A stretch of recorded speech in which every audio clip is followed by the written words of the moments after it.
ओम शांति 30/5/2026। बाबा आज कह रहे हैं, मीठे बच्चे अपना सब कुछ ईश्वरीय सेवा में सफल कर भविष्य बना लो, क्योंकि मौत सिर पर है। प्रश्न है, ज्ञान सुनते हुए भी बच्चों में उसकी धारणा क्यों नहीं होती है? उत्तर, क्योंकि विचार सागर मंथन करना नहीं आता है। बुद्धियोग देह और देहों के संबंध में लटका हुआ है। पहले जब बुद्धि से मोह निकले तब कुछ धारण भी हो। मोह ऐसी चीज है जो एकदम बंदर बना देता है। इसीलिए बाप बच्चों को पहला पहला वायदा याद दिलाते हैं, देहों सहित देहों के सब संबंधों को भूलो और मुझे याद करो। गीत है भोलेनाथ से निराला। ओम शांति। बाप बैठ समझाते हैं। अब बच्चों को यह तो अच्छी तरह मालूम है कि बेहद के बाप को ही कहा जाता है बिगड़ी को बनाने वाला। श्री कृष्ण बिगड़ी को सुधार नहीं सकते। गीता का भगवान श्री कृष्ण नहीं, शिव है। शिव बाबा रचयिता है और श्री कृष्ण है रचना। स्वर्ग का वर्षा देने वाला स्वर्ग का रचयिता ही हो सकता है। यही भारत की मुख्य बड़े ते बड़ी भूल है। श्री कृष्ण को बाबा कोई कह नहीं सकता। वर्षा बाबा से ही मिलता है और भारत को ही मिला था। भारत में ही श्री कृष्ण शाहजादा, राधे शाहजादी गाई हुई है। महिमा ऊंचे ते ऊंच एक बाप की है। श्री कृष्ण है ऊंचे ते ऊंच रचना, विश्व का मालिक। उनको कहा जाता है सूर्यवंशी डीटी डिनाइस्टी। गीता आदि सनातन देवी देवता धर्म का शास्त्र है। सतयुग में तो किसको ज्ञान सुनाया नहीं है, संगम पर ही बाप ने सुनाया है। चित्र में भी पहले यह सिद्ध करना है। दोनों के चित्र देते हैं। गीता का भगवान यह रचयिता है जो पुनर्जन्म रहित है, ना कि श्री कृष्ण रचना।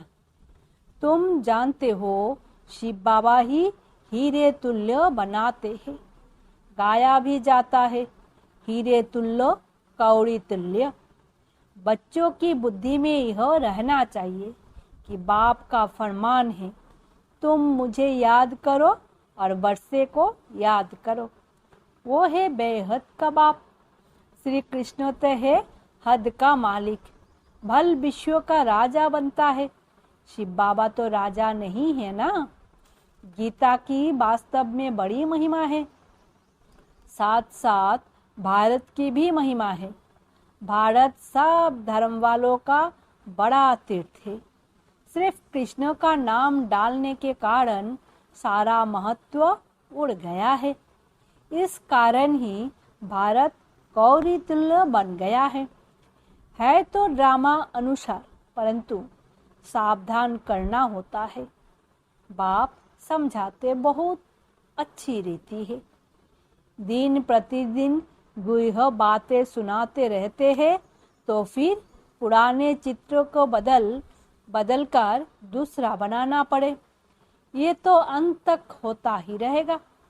बच्चों को बुद्धि में अच्छी रीति रखना चाहिए। शिव बाबा हमको वर्षा दे रहे हैं।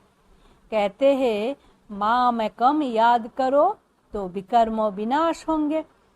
कृष्ण को याद करने से विकर्म विनाश नहीं होंगे।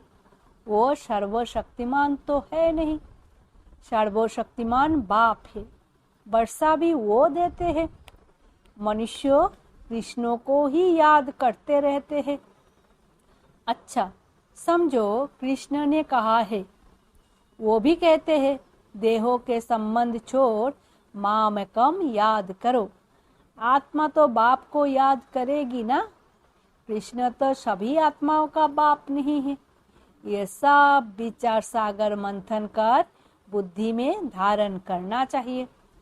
कोई कोई मोह में फंसने के कारण फिर धारणा नहीं कर सकते हैं।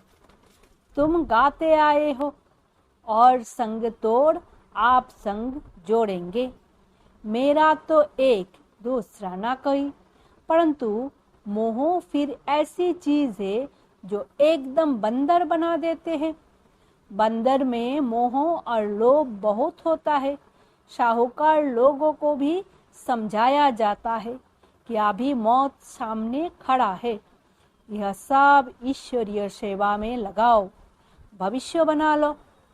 परंतु बंदर मुआफिक लटक पड़ते हैं, छोड़ते नहीं हैं।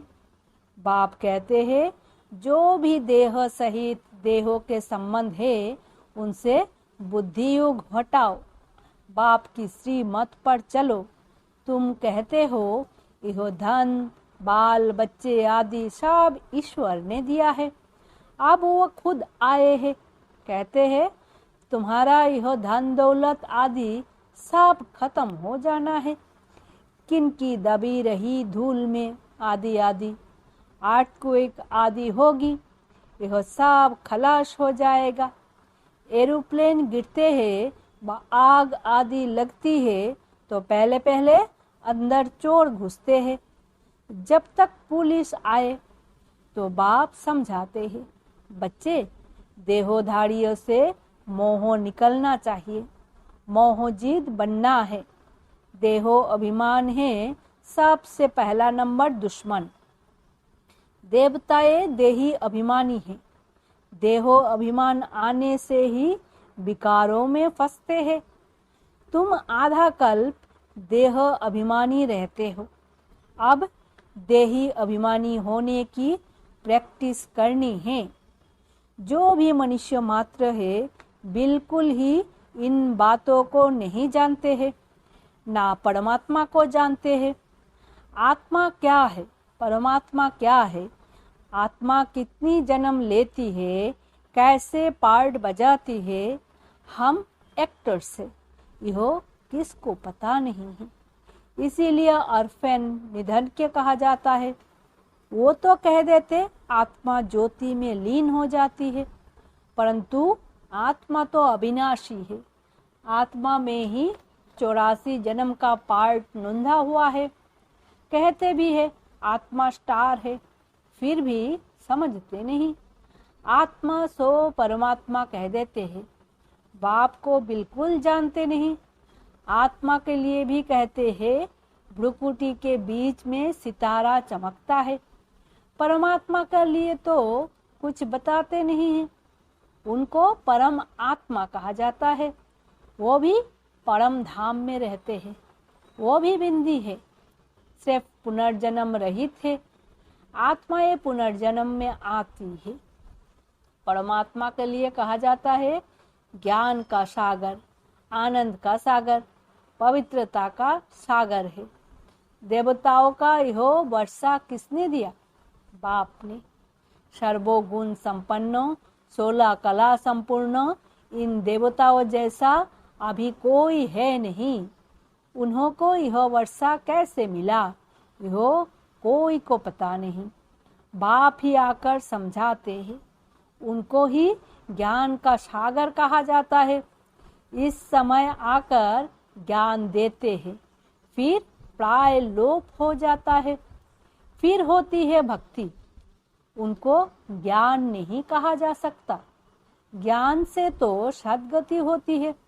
जब दुर्गति हो तब सर्वों का सद्गति दाता ज्ञान का सागर आए। बाप ही आकर ज्ञान स्नान कराते हैं। वो तो पानी का स्नान है, उससे सद्गति हो नहीं सकती। यह थोड़ी बातें भी धारण करनी चाहिए। मुख्य जो अच्छे अच्छे चित्र है वो बड़े होने चाहिए, जो कोई अच्छी रीति समझ जाए। अक्षर बड़े अच्छे हो, चित्र बनाने वाले को यह बुद्धि में रखना चाहिए।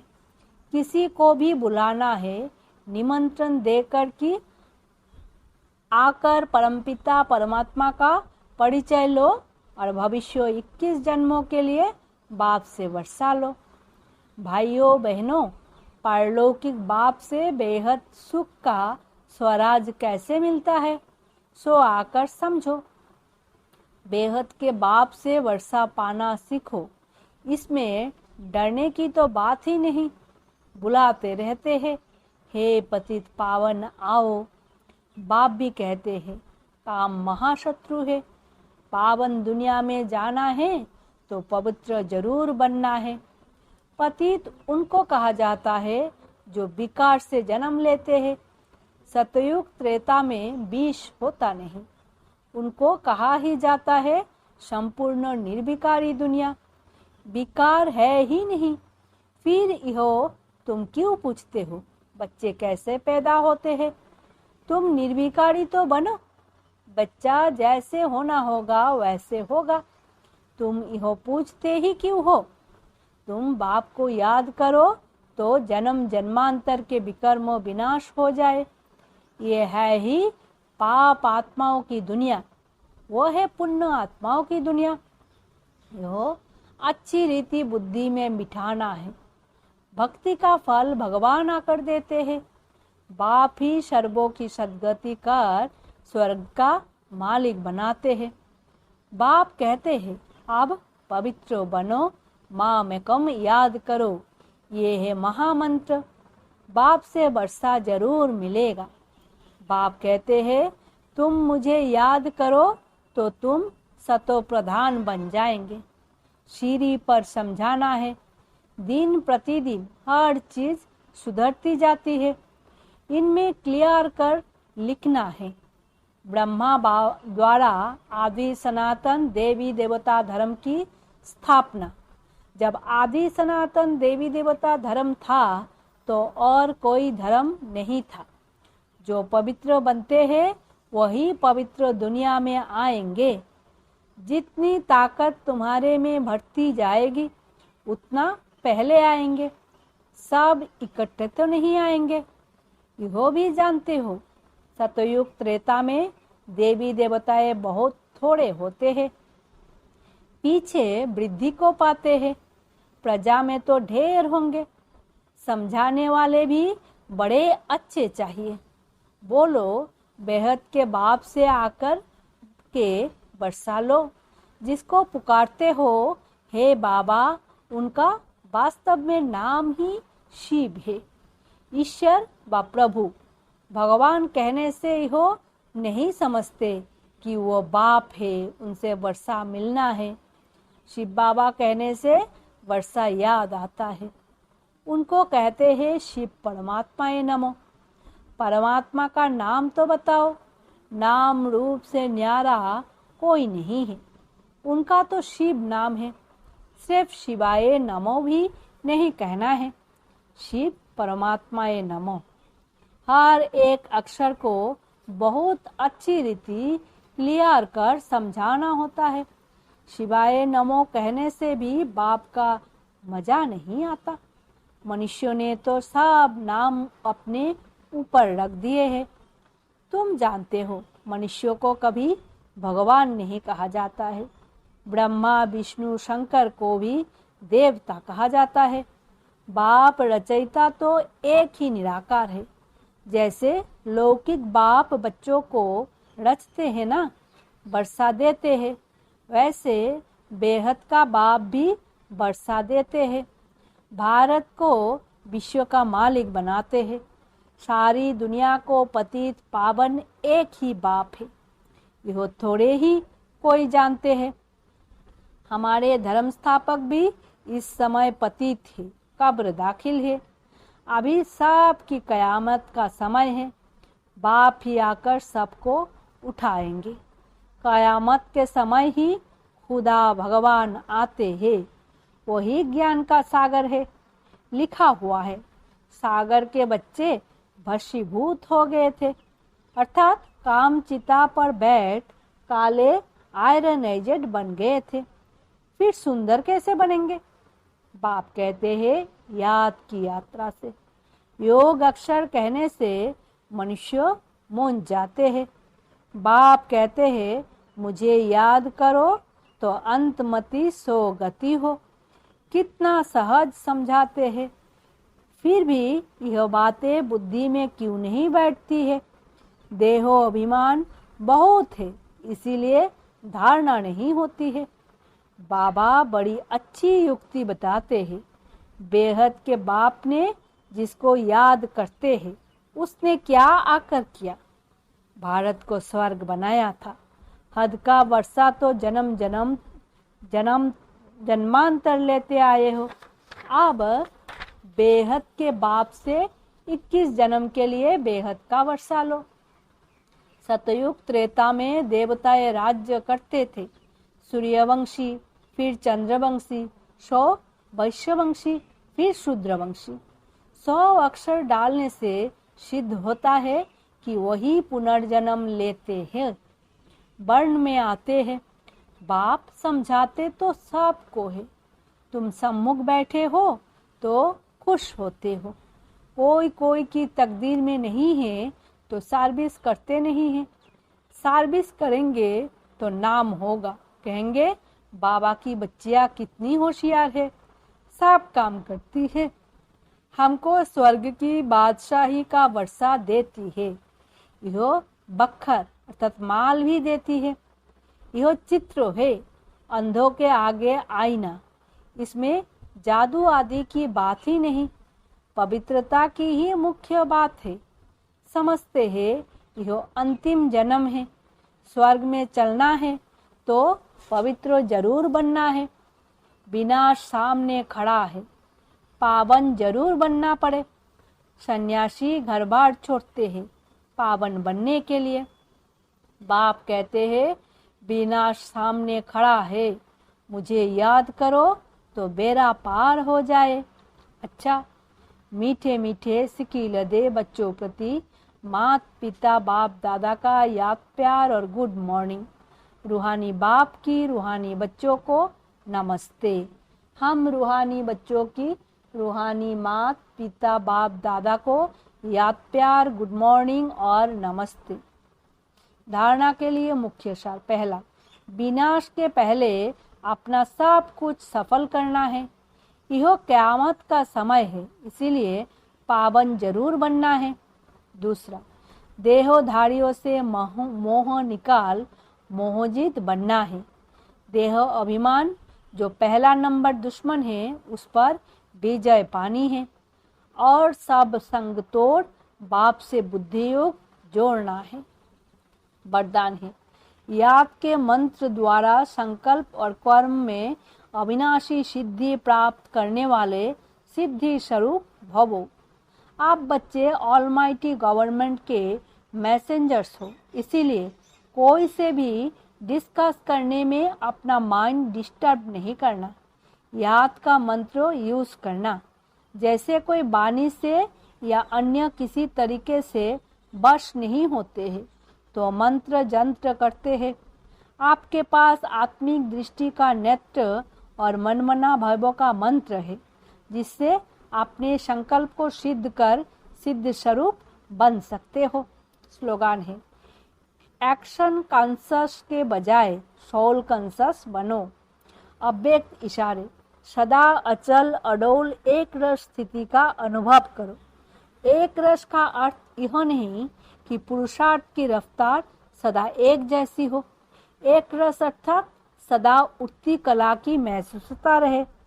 सर्वो संबंधों की अविनाशी तार एक से जुटी हुई हो। एक बाप दूसरा न कोई, यह दृढ़ संकल्प हो। एक भी संबंध कम ना हो। सर्वो संबंधों की डोर एक से बंधी हुई हो, तब एक रस स्थिति रहेगी। ओम शांति। शुक्रिया बाबा।